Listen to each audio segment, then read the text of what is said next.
Ayan, mapagpalang araw po sa lahat at salamat pong marami. Ngayon po ay samahan niyo po ako ngayong araw na ito para sa pagbubulay-bulay natin sa Isaiah chapter 45. So napakaganda po itong chapter na to.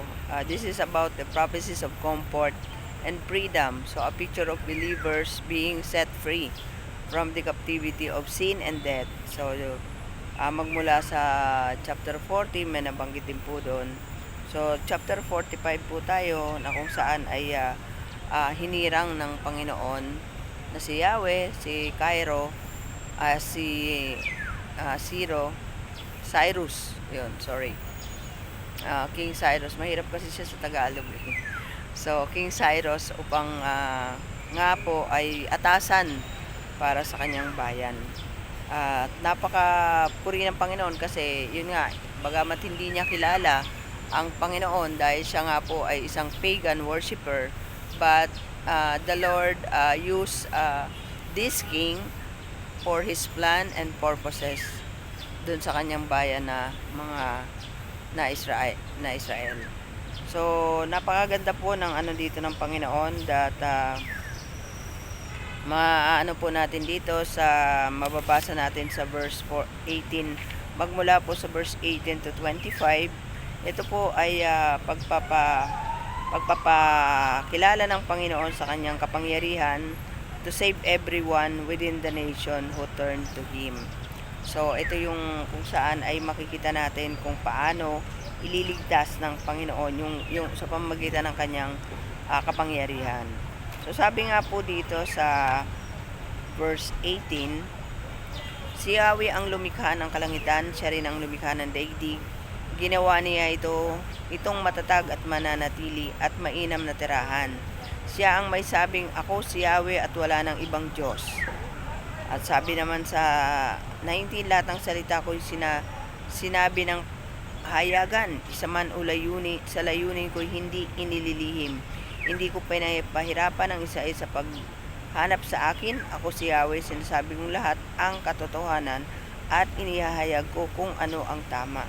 Purihin ng Panginoon kasi nagbibigay siya ng assurance. Ito siya. Ito yung tinatag niya ang daigdig na ito. At siya rin po ang Diyos at wala nang iba. So yung kanyang salita ay mananatili. Mananatili po ito na magpakailanman. At siya rin po ang yung kanyang kapahayagan, no, na ito ay binibigyan niya ng diin talaga po na kung saan yung assurance natin, ang assurance ng everyone believers na kung saan whatever na yung kalalagayan sa buhay, meron ka palang pag-asa because nandun yung salita ng Panginoon na binitawan sa ating lahat. Yung kung sino ba ang ating Panginoon. Napaka-importante po sa atin na kilala natin kung sino ang Diyos natin upang hindi po tayo mailigaw ng kahit na sinong tao. Kahit na po sinong magpahayag sa iyo, kilala mo ang Diyos mo at alam mo ang sinasabi ng Bible. Yun po ang napaka-importante. At dito sa 20, napakaganda po ng sinabi niya rito sa pamamagitan ng Isaiah. Opo. So sabi niya, halikayo lahat ng mga, sinabi ni Yahweh, halikayong lahat ng mga natitirang buhay mula sa lahat ng bansa. Kayong mga mangmang na nagpapasa ng mga imahing kahoy at dumadalangin sa mga Diyos-Diyosa na hindi makakaligtas. Ang mga taong ito'y walang nalalaman. Ipagtatanggol ninyo ang inyong panig, magsasagunian kayo. Sino ang makapagsasabi ng mga bagay na magaganap?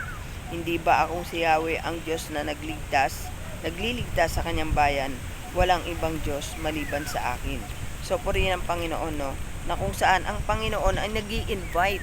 So siya mismo yung nag-i-invite sa mga tao na halikayo.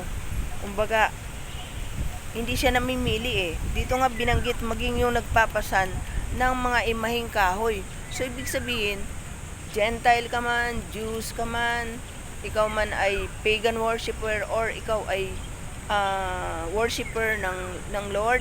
So lahat, no, lahat ini-invite niya, lahat. So lahat po ay ini-invite ng Panginoon na lumapit sa kanya at siya ay makilala, no? Sabi ng Panginoon sa 20, lumapit kayo sa akin at kayo ay maliligtas. Kayong mga tao sa buong daigdig. Walang ibang Diyos maliban sa akin. Ako ay tapat sa aking pangako at hindi magbabago at tutuparin ko ang aking mga pangako. Lahat ng tao ay lulod sa aking harapan at mangangakong sila'y magiging tapat sa akin. No, purihin ng Panginoon, no? Ang sabi niya, kayong mga tao sa buong daigdig. Walang ibang Diyos maliban sa akin. Wala pong ibang Diyos maliban sa Panginoon. At yun po dapat ang ating paniwalaan. Yung sinasabi ng Bible, yung sinasabi ng Panginoon. Wala naman talagang ibang Diyos, di ba? Ang sabi ng ilan, hindi, yung Diyos mo at Diyos ko pareho rin naman eh. Paano nagkaroon ng kaparehoan ang Diyos na hindi kumikilos, ang Diyos na bato, ang Diyos na kahoy, sa Diyos na buhay? Hindi po pareho yun. Ngayon, kung sumasamba ka sa araw, sumasamba ka sa bituin, hindi rin po pareho yun. Bakit po? Ang Diyos natin ang lumikha ng lahat ng bagay dito sa ibabaw ng mundo. Even us, nilikha tayo ng Panginoon. So, paano mo sasabihin, ito ang Diyos ko, ang Diyos mo, pareho lang. So, wala pong ganun. Wala pong pareho. Hindi po pareho yun. Magkakapareho lang po ang ating sinasamba kung ang Diyos na sinasamba mo ay yung Diyos na sinasabi ng Scripture. At ang Diyos na sinasamba mo ay Diyos na buhay. Yun po yun eh. Kaya nga dito yung declaration ng Panginoon sa kanyang sarili mismo na ipinakikilala niya po ang kanyang sarili na kung saan ay siya ang lumikha ng lahat, no? Siya ang lumikha ng daigdig, ginawa niya itong matatag at mananatili. Sabi niya rito, balikan natin 'yan, no? Sabi niya ay tutuparin niya ang kanyang mga pangako at ang lahat ng tao ay magbabow down sa kanya. Yun ang sinasabi dito sa Romans chapter 14 verse 11 to 12, for it is written, as I live, says the Lord, every knee shall bow to me, and every tongue shall confess to God. So then each of us will give an account of himself to God. Purihin ang Panginoon. No? Lahat ay luluhod. Lahat ay magpupuri sa Kanya. Yun lang naman ang gusto ng Panginoon sa atin. Eh. Bakit po? Kasi tayo ay Kanyang nilikha. Pero tandaan po natin, hindi lahat ng tao ay anak ng Diyos. So, sino lang po ba yun? Yun ay ang lahat ng tumanggap sa Kanya, ang lahat ng sumasampalataya sa iisang Diyos na buhay, sumasampalataya sa ating Panginoong Jesus na nagpakasakit sa krus ng Kalbaryo, tanggapin siya bilang Diyos at tagapagligtas, yun lamang po. Pero ang Panginoon hanggang ngayon, sabi nga sa 2 Peter chapter 3 verse 9, na kung saan isa na lang ang hindi niya tinutupad na pangako na yung kanyang muling pagbabalik sapagkat ang lahat ibig niyang makapagsisi at tumalikod sa kasalanan dahil ayaw niyang may mapahama. So napakabuti ng Panginoon, di ba? Na kung saan hanggang sa mga panahon na ito, patuloy pa rin siyang naghihintay sa mga tao, patuloy pa rin siya nag-i-invite sa mga tao na kung saan ay lahat ay gusto niyang maligtas. Lahat ay gusto niyang makasama niya sa kaluwalhatian. Ayaw mo pa. Gusto mo pa talaga mahirapan ka, 'di ba? So lahat ini-invite ng Panginoon. Ano man ang kalagayan mo sa mundong ito, pinakamasama ka man, binibigyan ng pagkakataon ng lahat. So hindi siya pumunta rito upang para sa mabuti, hindi siya namatay para sa mabuti, hindi siya nagpakasakit sa krus para mabuti ka, para sa isang tao, para eto lang grupo na ito. Hindi po. Namatay at nagpakasakit ang Panginoon para po sa ating lahat. Kahit na makasalanan ka, kahit gaano pa katindi ang kasalanan mo, ikaw ay inaanyayahan ng Panginoon sa kanyang buhay, sa kanyang piling. Kung matatandaan po natin, kung nabasa natin, the wicked king, the wicked, sobrang pinaka na king sa book of Old Testament ay si Manasseh. Pero binigyan siya ng pagkakataon, no? And makita natin how long, no? Siya yung pinakamahabang panahon ng paglilingkod. Pero ang tanong mo talaga matatanong mo, bakit nangyari to, Panginoon? Bakit mo pinayagan ang taong ito na napakasama na pero umabot ng ganun kahaba yung kanyang panunungkulan, yung kanyang buhay, yung kanyang pananatili sa mundong ito. And yet, ayun siya, 'di ba? Pero purihin ng Panginoon, 'di ba? At the end of his life, nagkaroon siya ng repentance. Pero hindi po siya nakaligtas dun sa parusa na dapat sa kanya. Pero ang mahalaga po doon, siya ay nakapagsisi. At nung nakapagsisi siya, natural lang na tayo kapag tayo ay nagsisi sa sinasabi ng banal na aklat, yun ang benefits na kung saan ay makakapiling natin ang Panginoong Diyos, Panginoong Hesus sa kalwalhatian. Tunghayan natin yung sinasabi yung sinasabi sa Matthew and Lucas, no? Kung hindi ako nagkakamali, na kung saan yung criminal sa krus, no? Lucas, na kung saan ito ay yung isa doon na nangungutya at yung isa naman ay naniwala na si Jesus ay Diyos. So that time, ang pagkakasabi niya lang ay alalahanin lang siya. Pero alam niyo po ba, hindi lang siya inalala ng Panginoon, kundi isinama pa siya sa paraiso. So nakasama siya ng Panginoong Hesus. Purihin ng Panginoon, di ba? Na kahit nagaano katindi yung naging kasalanan niya. Kasi nung panahon po na yon, yung panahon noon ay hindi ka ipapako sa krus kung hindi talaga matindi yung iyong kasalanan. Kaya siya kasama doon. 3 sila sa gitna, si Jesus Christ. So makita natin yung binibigay na pagkakataon ng Panginoon. Even as individual, no? Sa atin, sa buhay natin. Ako po, ang haba ng panahon. Ang haba po ng panahon. Kaya nung mamulat ako, ang sabi ko sa Panginoon, Lord, ang haba ng panahon, pero bakit ngayon mo lang ako tinawag? Bakit ngayon mo lang ako ginising? At bakit kailangan mangyari sa akin na magkasala pa ako sa iyo? Alam niyo po ang sagot ng Panginoon. Kung hindi ba nangyari sa iyo, lalapit ka ba sa akin? 'Di ba? Yung purpose ng Lord, yung plan ng Lord sa iyo, na kung saan ang puno habang tumatanda yan, habang hinahampas ng maraming bagyo yan, habang umaano ang panahon sa kanya, lalo siya nagiging matatag dahil sa araw, yung ulan, inaano niya yan, bagyo, inaano niya yan, nararanasan niya yan, pero nagiging matatag siya. Purihin ng Panginoon, di ba? Na yung purpose ng Panginoon, merong baka eto lang, hanggang dito, bata ka pa, nakilala mo na ang Panginoon, salamat sa Panginoon, di ba?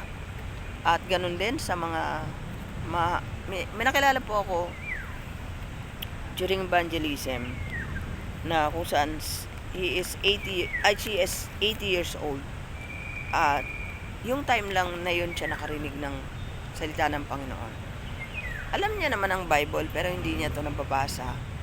And nung time na nagkaroon kami ng pagkakataon na sharean po siya, sobrang pong naiyak siya, natuwa siya kasi yung time lang na yun nakarinig po siya.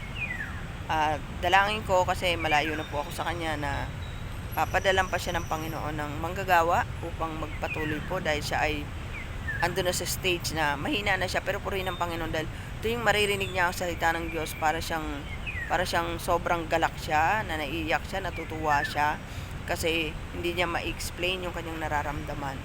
Pero nakita po natin yung haba, no, na kung saan in her age 80 years old na nakakilala pa sa Panginoon. Di po ba? Isang kagalakan yun sa yung haba ng panahon niya na binigyan siya ng pagkakataon ng Lord na makilala siya. Ganun kahaba yung proseso.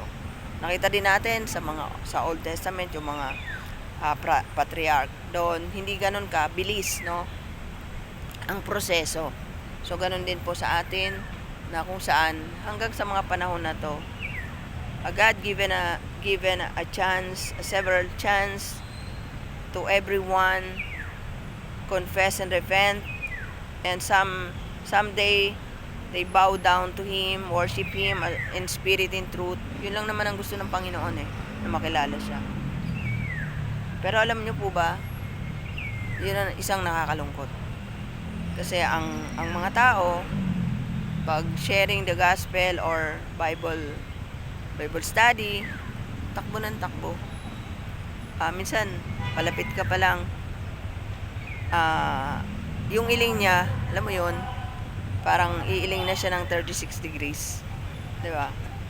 So, pero hindi nila nalalaman na ito yung pinakamahalagang bahagi ng kanilang buhay, ang makilala ang Panginoon. Walang ibang makakapagligtas kundi ang Panginoong Diyos. At dapat natin itong pasalamatan sapagkat siya ang lumikha sa atin. Siya rin ang nagligtas sa atin, naglinis sa atin mula sa ating kasalanan sa pamamagitan ng kanyang pagkamatay sa krus at muling pagkabuhay. That is our assurance na meron tayong buhay na walang hanggan. And ano yung kondisyon ng Lord doon? Sino mang sumampalataya sa Kanya ay magkakaroon ng buhay na walang hanggan. So may condition doon sa blessing. Pero bakit ka ba ayaw mo? Ayaw mo ba? Takbo ka ng takbo. Bakit? Pagdating sa gospel, ayaw mong marinig. Bakit kaya? Di po ba? Pero alam niyo po ba mga kapatid na ito lamang ang mga nangyayari dito sa mundong ito? Pasama ng pasama ang daigdig. Pahirap ng daigdig. Pero paano ka kaya mag-stand firm dun sa mga obstacles, trials, and sufferings kung wala ka sa Panginoon? Tandaan po natin si Satan, deceiver yan. Lilinangin ka, dito maganda, dito okay. Okay lang yan. Kahit di ka umattend, okay lang yan. Kahit hindi ka maging Kristiyano, okay lang yan. Kahit di ka maging followers na Christ, okay lang yan. Ganun siya eh. Sa simula pa lang, niloloko niya na ang tao, nilansin niya na ang tao para magkasala. Hanggang sa mga panahon na ito, nilalansin niya pa rin ang mga tao. Bakit po? Nagdi-disciple din po yan. Kasi gusto niya, marami din po siyang makasama sa impyerno. Hindi lang siya. So, ayaw niya na siya lang, di ba? Hindi naman pwede yon. So, kaya kung ikaw, kapatid, hanggang ngayon, hindi mo pa rin tinatanggap ang Panginoong Hesus bilang Diyos at tagapagligtas mo, at takbo ka pa rin ng takbo sa gawain, sa mga nagsishare sa'yo, takbo ka pa rin ng takbo doon sa mga nagbibigay sa'yo ng tracts, nagbibigay sa'yo ng Bible, mag-isip-isip ka na. Kasi, baka gusto mo makasama si Satan. So, it's your choice. There are two options lang. So, marami pong salamat. Until next time, na kung hindi man po ako nakagagawa ngayon palagi ng video, it's because meron po akong parating. Kaya po nasa labas ako ngayon. So, sinamantala ko na marami pong nilalakad. Salamat sa Panginoon at pagpalain po kayong lahat. At nawa po, ma-share nyo din po ito sa iba. At ma-share nyo din po ang gospel sa iba. At yun po ang ibig ng Panginoon, na marami pong maligtas. Praise God po, and to God be the glory.